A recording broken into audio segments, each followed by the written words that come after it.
Hi, my friend, Caleb Johnson here, and I have a huge question to ask you, real estate investors. How would you rate your level of personal discipline on a scale of 1 to 10? If your answer is anything less than a 10, I've got something neat for you. And let me tell you, discipline means pushing yourself beyond your comfort zone and doing things that are difficult and sometimes boring. Achieving massive success requires you to do those difficult things. Building your levels of personal discipline is not easy, but it does pay off. In fact, you can't achieve anything significant without discipline. Now, I just released a program for investors where I walk with you as an accountability coach to aid you stay on track so you can push yourself to do the hard things that greatness is going to require of you. Starting is easy. Go to redccapitalgroup.com and click accountability coaching at the top right of the screen. So let's get to work, and now to the interview. Hello, everyone. My name is Caleb Johnson, host of From Trial to Triumph. This is a show where I speak with people who have gone through tremendous trials and have come out triumphant. And even if you don't have the same story as our guest does today, that's okay, because you can still learn from their learning lessons and apply them to your life. And I'll do my best to bring those lessons into full view. So with that, our guest today is Janet Abai. So Janet, welcome to the show. Thanks for having me. It's good to be here. Yeah, I'm really excited to have you here. And Janet, can you go ahead and give our listeners just a quick background story about yourself? Sure. Yeah, so like Caleb shared, my name is Janet Abai. I grew up in Jos, Nigeria. Jos is in the central city, or the central part, rather, of West Africa, particularly Nigeria. I grew up with 5 siblings, with both parents. So growing up, I had the opportunity to experience parenthood. Did I say parenthood? I had the opportunity to experience being parented by two different personalities. And what I mean by that is that my mom is a strong believer in the Lord, but my dad wasn't. And but again, like that came with it a different addition to my love for trauma and where I am today. So yeah, it's good to be here. Yeah. Well, thanks for sharing a little bit about that. Can you just kind of tell our listeners what I know from coming from that to where you are today? There's been a lot in between with just working with other faith groups, and I know you're also in the U.S. now studying for a Ph.D. So can you kind of just explain where your passion came from trauma, if that makes sense? Yes, thank you for this very important question. So like I said during my introduction, I grew up with a father who didn't know the Lord, and I think growing up with him offered me the opportunity to learn how not to be a parent in the future. It gave me the opportunity to develop compassion for people because while my mom was a present, healthy, godly parent, my dad wasn't that at all. And so I grew up experiencing paternal neglect and verbal abuse. And don't get me wrong, my father was a hardworking man. He was a good man, but he didn't have the best role model to show him what healthy masculinity was supposed to be growing up. His father, my grandfather, had 4 wives, and my grandmother was the 4th wife. My father had 4 siblings and more than 20 half siblings. And so, Wow. I know, right? So you could imagine what parenting looked like in that household. And so, you could also imagine the lack of affection, the lack of time, and the lack of resources that my father grew up experiencing through his father. And so, yeah, after my father got married to my mom, I grew up seeing how, I I remember seeing how my father would always, just kind of like lash out on us, lash out on my mom, and just kind of like using abusive words to parent us, to talk with us. I remember not seeing him available in my family, and so on and so forth, and I think that greatly showed me again how to grow in compassion, in the area of compassion, but also that also showed me how to love people, and to dive into the ministry of trauma healing. So I would say two major reasons why I developed a passion for the area of trauma was because of my father. Ironically, right? Like, Mm-hmm. yeah, so my father's neglect and verbal abuse developed in me a passion and also a compassion for people to find healing. And growing up in that environment also offered me the opportunity to pursue that ministerially. So I joined a faith-based organization, and the organization gave me the opportunity to do trauma healing with families, church workers, pastors, and so on and so forth. And yeah, and so after that, I felt like the Lord was growing in me a deeper passion to pursue the ministry of trauma healing academically. And so yeah, I started my master's program in peace theology with an area of interest in conflict transformation, particularly in family intervention, and yeah, currently I am pursuing a PhD, and my research is continuing to pursue this area of healing, especially for families, because I don't want to see parental abuse continue in families. I don't want to see it replicated over and over again, so long as I have breath in my lungs. And so yeah, Mm-hmm. it's been a beautiful journey of pain and triumph. It's also been a beautiful journey of breaking and making. It is also been a beautiful journey of just groaning and also finding healing at the same time. So yeah, just trying to leverage the opportunity of pain, and translate my pain into purpose as best as I can. Yeah. Wow. Janet, you said so many good things there that I just want to unpack a little bit. And I think one of the most impactful things that you said, to me at least, was when you explained how your father hadn't treated you all the best way, but really understanding the reason behind that. And ultimately, hurt people. Yeah. And to understand whenever, and not to give anyone who's being abused, not to give their abuser a pass or anything like that. And it's still a very hard thing. And to understand, those people have not had the best upbringing, I'm sure, themselves. They've had a really hard childhood, or something's happened to them that has made them act out that way. And I just love your compassion towards him, and it sounds like you're very forgiving towards him, and reconciled that as well, and that's amazing. Yeah, I mean, uh, I think this truly explains my current reality, but I didn't get to this point overnight. Like, it took years and years of, like, wrestling with God. It took years and years of pushing him away. It took years and years of, just kind of like, like nursing anger.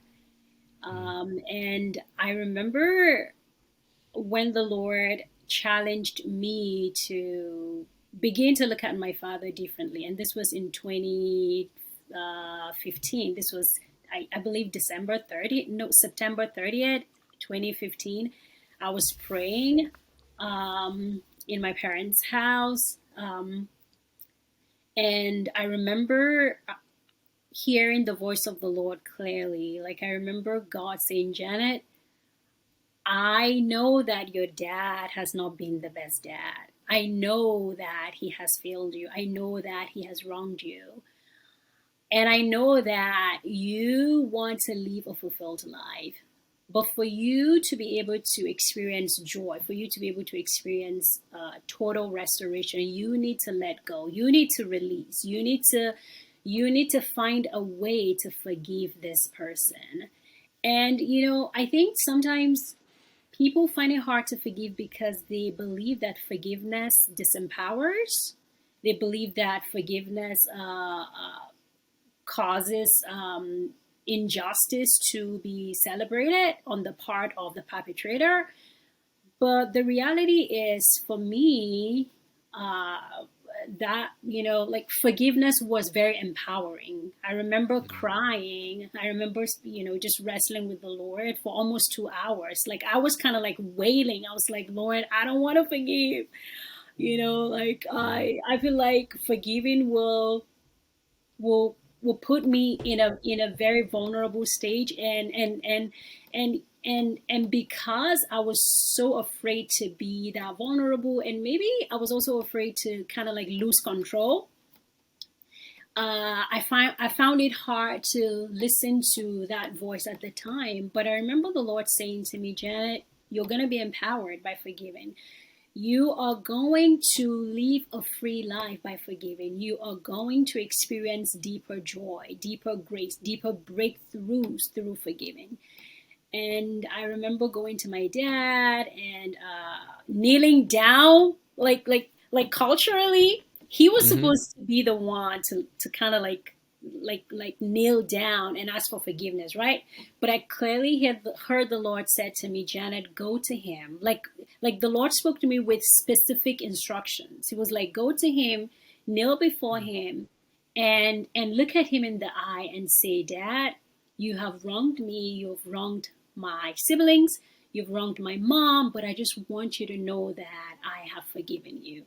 And I remember going, to the sitting area, I left my bedroom, went to like the general sitting area at my parents, I knelt before my dad. I was like, Dad, I just want you to know that I have forgiven you. Jesus told me to forgive you, and I've forgiven you. I'm choosing to forgive you, and believe me, like that was the beginning of laughter for me. That was the beginning of breakthrough. That was the beginning of joy. That was the beginning of restoration. That was the beginning of mental and emotional breakthrough for me. And again, was it easy? No. Did it happen overnight? No. Did my father hurt me after that? Of course.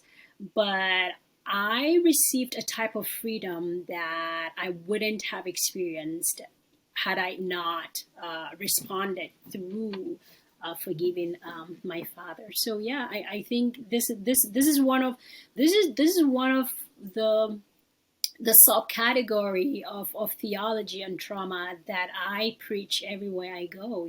Whether I talk with clients or in my research, I try to include the power of forgiveness, because I think forgiveness offers us the opportunity to empathize with the brokenness of the other. It offers us the opportunity to find strength, not in the way the world defines strength, but in the way the Lord defines strength. It offers us the opportunity to see our own fragilities. It offers us the opportunity to be in the person's shoe. And again, this is not condoning the act of wrongdoing, but it is a way of gaining power back. It is a way of finding freedom and just kind of like getting back to purpose in a very radical way.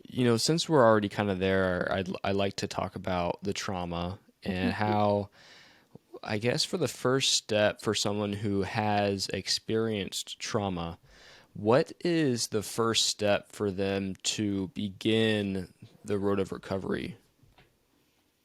That is a great question, Caleb. And I think the first step is recognizing the brokenness, recognizing the wrong, recognizing the hurt, recognizing that I am going through this pain. The first step is recognizing that pain is evil, and pain could also be translated as good, especially if utilized toward healthy recovery. And I think for me, like, I had to get to the point of recognizing that, again, one, my father was broken.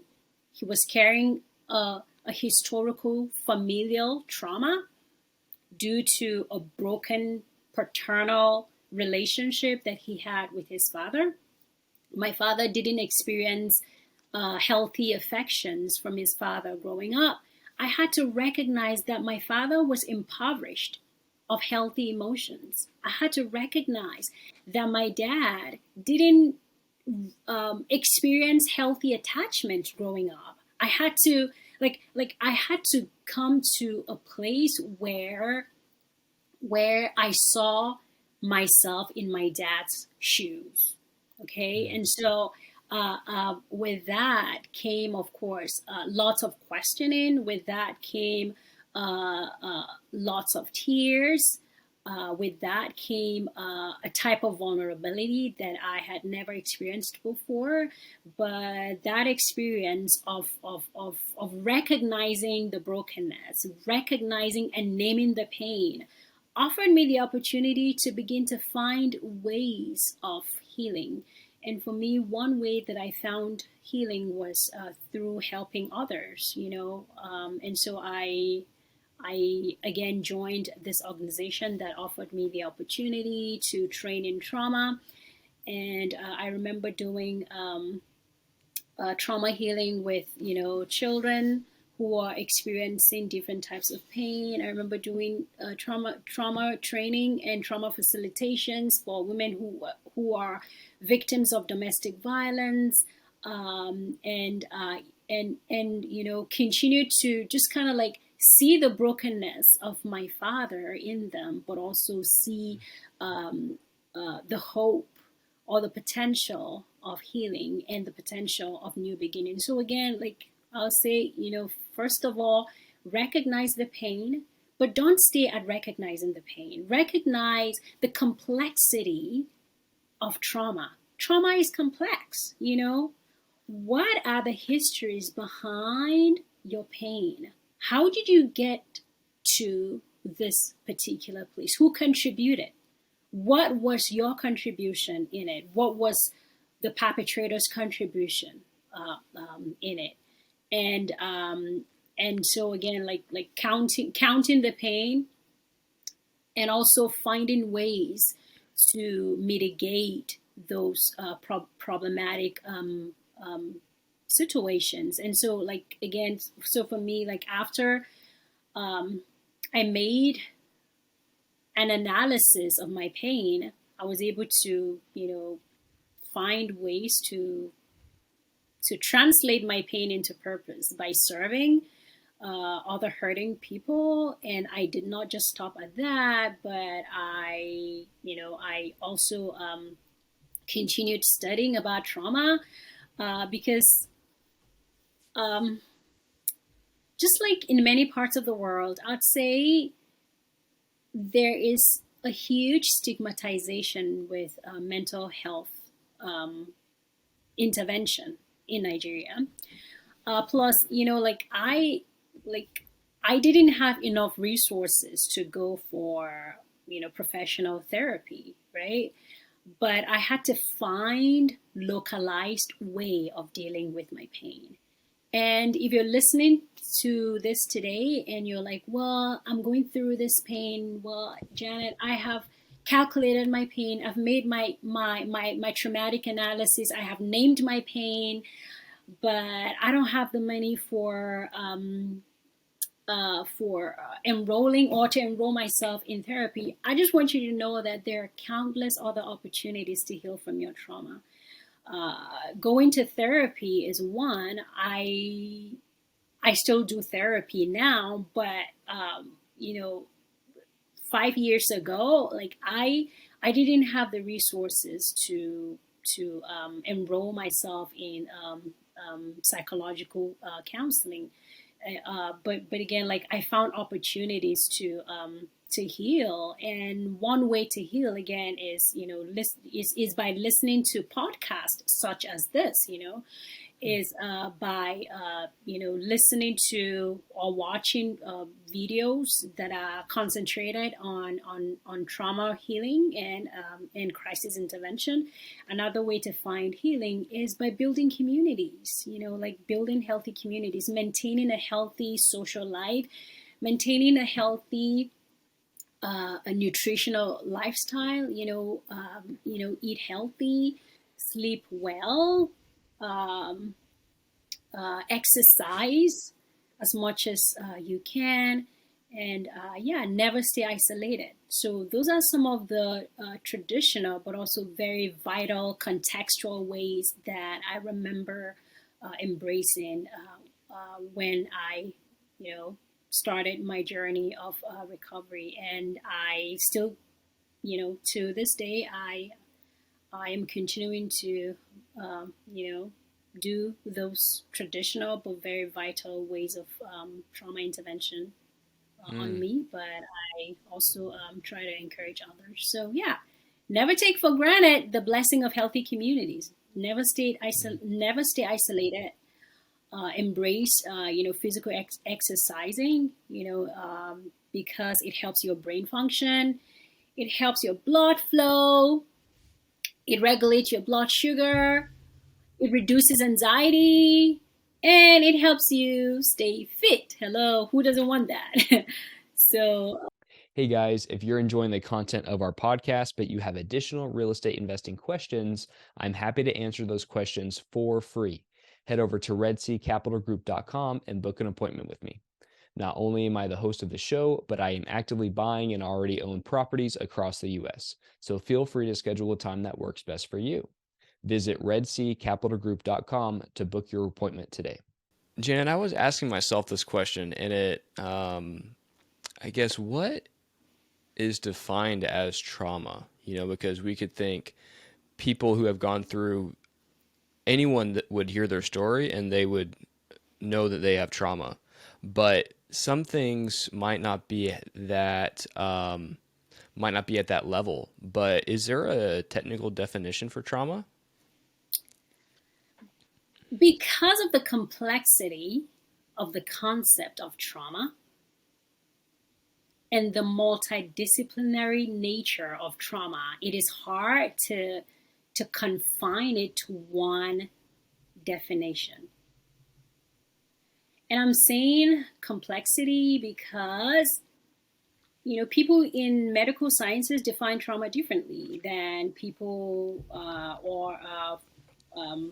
from the way people in behavioral sciences define trauma. People in behavioral sciences define trauma differently from people who are in psycho-spiritual theology, such as what my field is, right? And so, but if I am to do a multidisciplinary dive into the complexity of defining what trauma is, I'll say it is a type of interruption to the normalcy of well-being. So trauma, again, is the reality that occurs, a very, very painful reality that occurs that causes a type of shatteredness or a type of inbreaking which defies well-being. And that could be as a result of, a loss of a loved one, or a loss of, a source of income, or a loss of a home, or a loss of a relationship. So again, it is very complex, but I think most people will agree that trauma comes with it a type of pain that invades our psychic. It causes mental and emotional breakdown. It causes spiritual crisis for people who are faithfully rooted in a particular type of religion. Trauma sometimes has the ability to make you question the existence of divinity. It makes you question the reality that God exists. It makes you question the reality of stability. And as a result, many people find themselves, committing suicide. Others find themselves, going into drug addiction, or they become sexually promiscuous, and so on and so forth.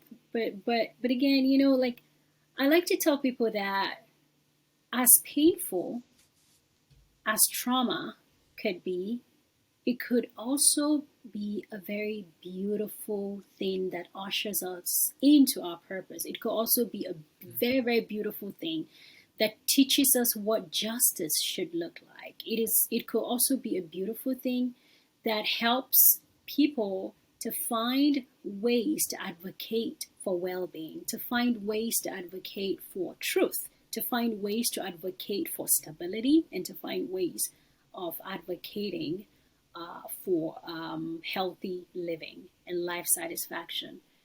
I think that is kind of like a long answer, but again, that shows you the complexity, right, of trauma. It is huge. Whether you're experiencing it primarily as an individual, or you are experiencing it collectively as a community. Trauma has the ability to disrupt well-being in such a way that, you just kind of like feel like everything is out of control. But again, that in itself is an opportunity to seek help. That in itself is an opportunity to recognize that there must be a way out, that this is not the end, and this does not have to be the end. Wow, that was so impactful, and again, forgive my pause, but that's was beautiful, and really, I like what you said in the sense of trauma. Trauma can teach you what justice looks like, and it could even bring into full view your purpose, right? It sounds very similar to your story, where this trauma happened in your life with your father, and now you are a trauma counselor and you're striving to be that. And now you aid other people in coping and helping them with their trauma. And so that has really showed your purpose, and God's used that in a beautiful way. And I think that's, very profound, very Thank profound. you. Thank you. And Janet, what we're kind of taking a back step, but for you being brought up in Nigeria, that's very different for, I think, a lot of the people that were, a lot of people that are listening to this are in the U.S. And so we don't understand what that even looks like. Now, what are some of the challenges that you experienced growing up in Nigeria? Hmm. Wow, that is an awesome question. Yeah, because like, it's I hear this question as an invitation to go a little deeper. So thank you. I think um, growing growing up in Nigeria, again tying it to my story, right? Like my father wasn't there for us. And when I talk about paternal neglect, I'm talking about him not being financially present, um, and maybe even spiritually, not even maybe spiritually present. Like he wasn't there. Like my father wasn't the provider of the home. He wasn't the protector of the home, right? Mm-hmm. I did not grow up seeing him covering me and my siblings from the socio-economical crisis that Nigeria has been known for years. And so, growing up in a country that um, was known and to this day continues to, carry the name of, like governmental or systemic violence and corruption, I I remember growing up, not having enough resources. Like I was the kid who had, only one school uniform. I was the Mm-hmm. kid who didn't always have protein growing up. When I say protein, I'm talking about like healthy food growing up, right? I remember my mom. I remember one night we we didn't have food to eat, and so my mom just heat up some water, and we all gathered, and she distributed the water in like little cups, and she asked us to pray and bless the water. And we prayed, we blessed the water, and that was our dinner growing up. Wow. I know, right? That Wow. was our dinner growing up. And I also remember like having to like sell things uh before, just kind of like we had to find ways to fight the socioeconomic crisis that was prevalent in Nigeria at the time. So yeah, I remember, like really, really experience like financial poverty. But even out of that, like I remember my mom helping us to just kind of like learn what it meant to experience contentment in a new way. I remember my mom always, encouraging us to, wash our one school uniform. Yes, you only have one, but wash and iron it. Make your racks beautiful was what my mom always told us. Make your racks beautiful. Mm-hmm. Be a person of integrity. Make sure you study hard. Make sure you love the Lord. Make sure you are a person of your word, because wealth is not limited to finances. Wealth is not limited to, whatever you have in your bank account. Okay, so again, like this were the realities of my family growing up, right? So I grew up in a community that wasn't um, very influential financially, but I think that offered us the opportunity to grow, wealth in character, wealth in, integrity, and wealth in hardworking. Because I remember us, starting a small family business, and that was how we, raised money to, pay elementary school fees, like tuition and so on and so forth. And I am thankful for that industrial spirit. I am thankful for that character development.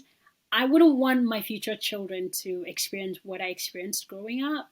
But what I'm trying to say is that yes, growing up in Nigeria, like I experienced a deep level of poverty, of finances, financial poverty. But out of that came an enrichment of the soul. Out of that came an enrichment of empathy for the poor. And I think that's why I continue to, find ways to, help the people that I can help now. My life is totally different. Like the Janet of today is like totally like 360 different from the Janet of 15 years ago, 20 years ago. And I hold that, to the integrity of God. I give credit to God for having a godly, encouraging mother. I give credit to God for the type of mother that I had. She did not see the painful realities that were dished out by my father as an excuse to abandon us and, just kind of like do her own thing. My mother was educated. My mother was a school teacher, and she had a job, but she also, showed up for us, like physically. Like my mom was always there. She was always there emotionally. She was always there spiritually. I remember her praying for us and fasting for us. Uh, she still does those things to this day. And yeah, so again, I grew up experiencing lots and lots of financial poverty, but I am thankful for where I am today. And that continues to develop in me compassion for the poor. And yeah, so. Thank you for opening up and sharing those experiences Yeah. with us. That's a very, I know I've been blessed with the being born in the U.S. I think that is a tremendous opportunity, Mhm. and people that are just brought up a different way. And there's so many people that don't understand having hot water for dinner, Mhm. right? Like Yeah. like it's just a whole nother reality. So Yeah. thank you for sharing that. You're welcome. And Janet, I do think, unfortunately, we'll have to start winding down the show. I feel like I could talk to you for another 2 hours, and just I'm really enjoying it. But I'll go ahead and ask you just a final couple questions. Mhm. And the first being, if you can recommend a maybe book or podcast that might be your favorite or that's been really influential for you, what would that be?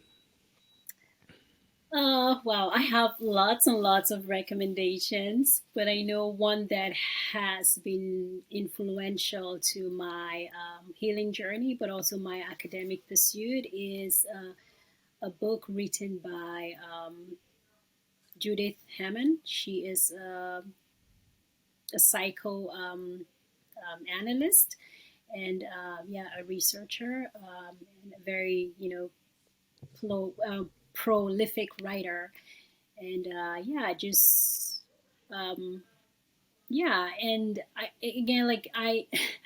She's written like lots and lots of articles, but one particular resource that continues to be helpful for my ongoing development in the field of trauma is trauma and recovery. I think I have the book somewhere. I don't know. I know I have the book somewhere, but anyway, the title of the book is Trauma and Recovery. It was written by, or it is written by Judith Hammond. She is a wonderful writer and a great person who merges together practical field experiences with academic scholarship. So yeah, I will recommend her. And if you want to go more theological, uh, you could look up Sarah Jones. She writes about theology, but also with in the intersection of psychological trauma. Uh, Hmm. and podcast. Listen to Caleb's podcast when trial from trial to Mm-hmm. trial, Wow, and thank you for that. yeah, and also I listen to Brené Brown. Um, I don't remember what particular podcast because I mean I think she does a couple. So but again, like look up Brene Brown, and yeah, she covers lots and lots of topics on trauma. So yeah, Mm, Judith Hammond, Caleb Johnson, Brene Brown.